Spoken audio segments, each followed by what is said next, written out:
আমরা জাতীয় সংসদের অধিবেশন আহ্বান নিয়ে কবে করা যায় আলোচনা করেছি। এটা নির্ধারণ হয়েছে যে রাষ্ট্রপতি অধিবেশন আহ্বানের যে প্রজ্ঞাপন সেটা যেদিন সেশন হবে তার 15 দিন আগে কমপক্ষে প্রজ্ঞাপন করতে হয়।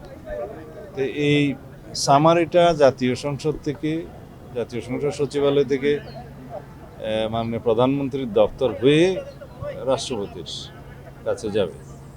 তো মহামান্য রাষ্ট্রপতি সেটা অনুমোদন করে সংসদ অধিবেশন আহ্বান করবেন। সেই মতে প্রধানমন্ত্রীর পরামর্শক্রমেই সংসদ অধিবেশন আহ্বান করবেন রাষ্ট্রপতি। সেটা নির্ধারণ হয়েছে 12 তারিখে মার্চের সংসদ অধিবেশন আহ্বান করা হবে এবং সেই অধিবেশনে কি কি কর্মসূচি থাকবে, কার্যসূচি, অর্ডার অফ দি ডে, সে বিষয়ে আলোচনা হয়েছে।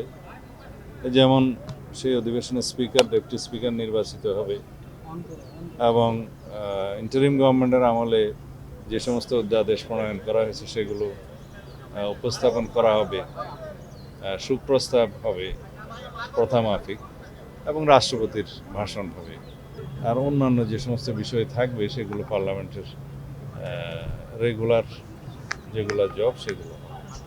এই আলোচনা সেটা নির্ধারিত হলো। নতুন রাষ্ট্রপতি নির্বাচনের বিষয়ে আলোচনা হয়েছে না, সে বিষয়ে এখনো কোনো আলোচনা হয়নি।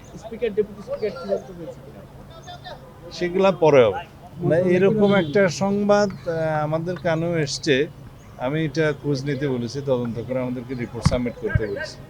যদি সেরকম কিছু হয় এটা আমরা এই সমস্ত বিষয়ে কঠোর ব্যবস্থা নেব। না, কিছু পরিবর্তন তো আসবে, একটু সময় দিলে আর কি।